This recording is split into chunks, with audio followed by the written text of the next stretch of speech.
Hola chicos, ¿cómo están? Espero que todos anden muy bien para poder comenzar una nueva clase, donde hoy nos toca ver sistemas intrínsecos. Para recordar un poquito, ¿se acuerdan que la clase pasada estuvimos desglosando el nombre de la materia para poder entender qué era lo que estábamos estudiando? Hablamos de desarrollo de las capacidades funcionales, esas capacidades, ese potencial que tiene el individuo de realizar una acción o una función de manera funcional, ¿sí? De manera eficaz, que cumpla su objetivo. Esta capacidad, esta potencia que algunos de ustedes llamaron habilidad, se desarrolla a lo largo de la vida del individuo, ¿sí? De esa persona. Surgen estas capacidades de la interacción de sistemas biológicos propios, intrínsecos, con el contexto y el entorno, ¿sí? Es un juego de retroalimentación todo el tiempo, donde así esa persona, ese individuo, puede desarrollar diferentes habilidades, diferentes capacidades, aumentar el potencial para realizar esa acción o esa función. Bueno, vamos a introducirnos un poquito dentro del tema, ¿sí? Cuando hablamos de los sistemas intrínsecos del ser humano, tenemos que pensar que estos sistemas intrínsecos del cuerpo de ese individuo, obviamente, tienen una suma importancia en la capacidad de adaptación, respuesta y desarrollo de las habilidades motoras a lo largo de la vida de ese individuo, y que a su vez están interconectados entre sí y determinan la capacidad intrínseca de esa persona de realizar una acción o cumplir una función. Es decir, que el conjunto de todas las habilidades de ese individuo, ya sea físicas, cognitivas y emocionales, le van a permitir interactuar con su entorno de una manera funcional, ¿sí? De una manera efectiva, de una manera eficiente. Ahora, desde un punto de vista kinesiológico, y teniendo en cuenta lo que vamos a leer y estudiar del libro de control motor, este equipo de sistemas intrínsecos se va a poder dividir en tres grandes categorías. Por un lado, tenemos el sistema neuromuscular y sensorial. Por el otro lado, tenemos el sistema homeostático y metabólico. Y por último, tenemos el sistema cognitivo, sensorial y perceptivo. Este sistema neuromuscular y sensorial es el eje central del control del movimiento y la funcionalidad motora. La integración de la información dentro de este sistema permite generar, regular y adaptar la actividad motora a través de otros subsistemas que trabajan para él. Por un lado vamos a tener el sistema nervioso central, que es el encargado de procesar la información sensorial, planificarla y ejecutar las respuestas motoras. Su plasticidad, recuerden el tema de plasticidad neuronal, le va a permitir adaptarse al movimiento o modificar ese movimiento en relación al entorno o nuevas experiencias. La capacidad que tiene de reorganizarse a nivel neuronal es muy importante para optimizar ese control motor y generar las respuestas más eficientes, más adecuadas que necesita el individuo en ese momento. El sistema nervioso periférico es el encargado de transportar señales entre el sistema nervioso central y los músculos para permitir que las respuestas sean rápidas y adaptativas, ¿sí? Que se adapte a la situación. Tiene fibras aferentes que ingresan y eferentes que salen, que van a garantizar la comunicación bidireccional entre el cerebro y el cuerpo. y así se va a permitir que se ejecute el movimiento y la recepción a la vez de estímulos por esas vías aferentes. El sistema músculo-esquelético va a estar compuesto por los músculos, los huesos, las articulaciones, que van a proporcionar la base para que se genere ese movimiento. La biomecánica de este sistema musculoesquelético tiene mucha influencia en el movimiento y en la prevención de lesiones. Factores como la elasticidad muscular, la densidad ósea y la integridad articular van a determinar la calidad de ese movimiento, la calidad del desempeño motor. Por último, tenemos los sistemas sensoriales que van a abarcar el visual, el vestibular y el somatosensorial en primer medida. Estos sistemas van a brindar información muy importante para el equilibrio, la coordinación y la percepción espacial, que son fundamentales para el control de la postura y la locomoción, o sea, el movimiento. Estos sistemas trabajan de manera integrada para regular el movimiento y la estabilidad, permitiendo que el cuerpo se adapte de manera eficiente a todas las condiciones externas. Por un lado, el sistema vestibular va a trabajar manteniendo el equilibrio y la orientación en el espacio. Obviamente que la visión va a complementar esta función, brindando información relativa sobre la posición del cuerpo en el entorno y poder facilitar la anticipación de ajustes posturales y motores. La propiocepción se va a basar en la activación de mecanorreceptores, receptores mecánicos que están ubicados en músculos, tendones, articulaciones, en la piel, que son los encargados de enviar señales al sistema nervioso central para ajustar la postura, la coordinación y el control motor fino. Es un sistema dinámico que permite adaptarse a distintos tipos de superficies, esfuerzos y tareas motoras, lo que hace que se favorezca la regulación precisa del tono muscular y la ejecución eficiente del movimiento. Este sistema también es muy importante en la estabilidad articular y en la respuesta anticipatoria y reactiva frente a cambios en la base de sustentación, es decir, dónde estoy pisando, o en la carga mecánica. Su integración con otros sistemas sensoriales es crucial. Ahora vamos a destacar algo que hablamos mucho la clase pasada, que fue lo de plasticidad neuronal.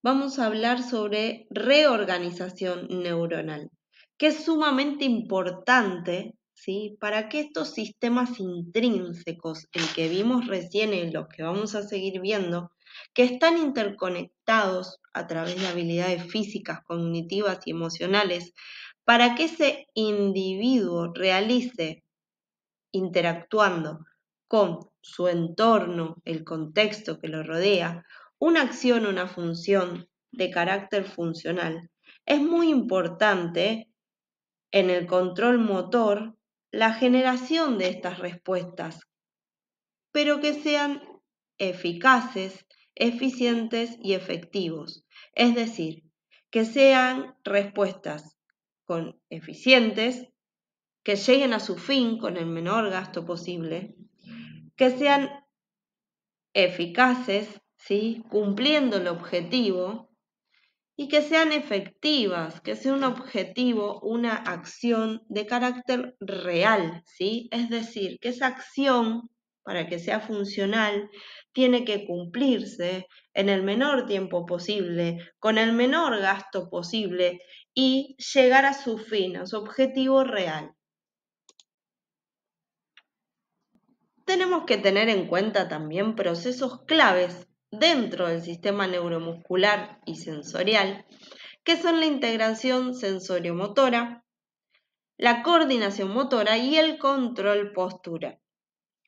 La información proveniente de los receptores sensoriales va a ser procesada en el sistema nervioso central y transformada en comandos motores específicos. Este proceso de integración sensorio-motora es fundamental para poder realizar ajustes posturales y movimientos que se adapten a los diferentes contextos. El control postural requiere la interacción de los sistemas vestibulares, visual y somatosensorial para poder mantener la estabilidad en diferentes posiciones y durante el movimiento en sí.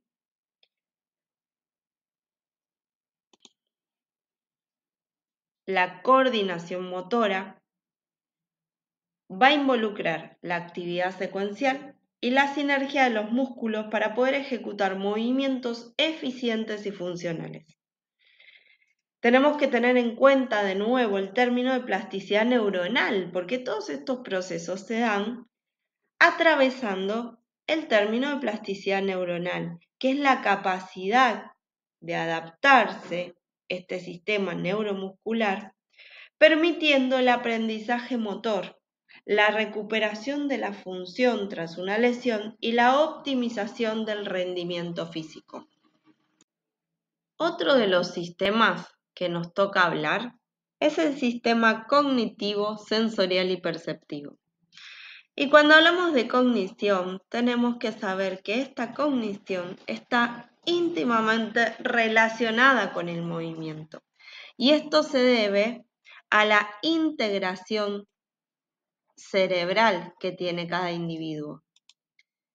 Es decir, que esta relación entre la cognición y el movimiento es un proceso dinámico donde el cerebro va a integrar información sensorial, va a elaborar, procesar esa información, ejecutar respuestas motoras y evaluar todo el tiempo el entorno para poder optimizar la funcionalidad del individuo.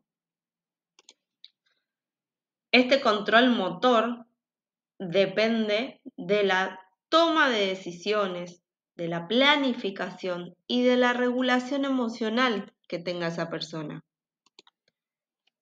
Esto nos hace repensar que la calidad de ese desempeño motor va a depender de la capacidad del individuo para procesar estímulos, recordar patrones de movimiento y tomar decisiones en entornos que vayan cambiando continuamente. Para estas funciones, ¿sí?, va a utilizar la propiocepción y los diferentes sentidos, que van a ser puntos claves en la integración de esa información a nivel cerebral y la ejecución, el desempeño de ese acto motor.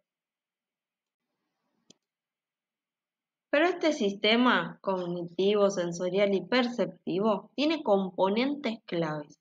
Y esos componentes claves son la neuroplasticidad, que es la capacidad que va a tener el cerebro de poder adaptarse a nuevas experiencias, y es muy importante para el aprendizaje motor y para mejorar ese desempeño funcional. Esta neuroplasticidad le va a permitir organizarse a nivel neuronal en respuesta a la práctica y obviamente a la experiencia, lo que va a facilitar la automatización de habilidades motoras y la optimización del control postural. Las funciones ejecutivas, como la atención, la memoria de trabajo, la planificación, son esenciales para regular el comportamiento motor en situaciones cambiantes, en situaciones dinámicas. La memoria de trabajo va a permitir retener, manipular la información en tiempo real, planificar la organización de secuencias de movimientos y la atención focalizada, los recursos en tareas específicas, optimizando la coordinación y la precisión de ese movimiento. Pero no nos podemos olvidar de los factores emocionales y motivacionales. que van a regular la predisposición a la acción y van a influir en la eficiencia del movimiento y en la capacidad de aprendizaje motor. La motivación va a actuar como un motor de conducta, promoviendo la persistencia en la práctica y la exploración de nuevas estrategias para mejorar el desempeño. Otros factores como el estrés y la ansiedad pueden alterar la fluidez del movimiento y afectar la capacidad de respuestas en entornos que son exigentes. También tenemos que pensar que el equilibrio entre estos componentes va a ser esencial para la funcionalidad del individuo en diversos contextos.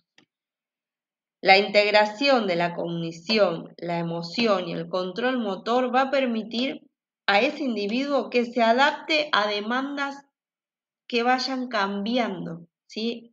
A entornos dinámicos, facilitando una interacción más efectiva con el entorno y potenciando, obviamente, la autonomía en la realización de actividades diarias.